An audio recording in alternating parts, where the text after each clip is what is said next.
欢迎。在本视频中，我将向您展示如何查看您的联想14E Chromebook 第2代的生产日期。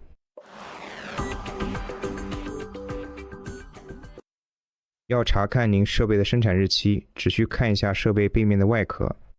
在这里，您会看到一个标签，上面标有制造日期，通常以 MFG Date 表示。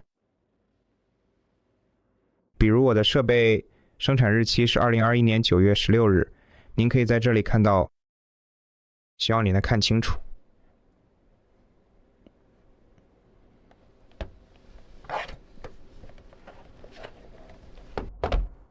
就是这样，感谢您观看本视频。如果本视频对你有帮助，请考虑订阅我们的频道，请给我们点赞并在下方留言。我们下期再见。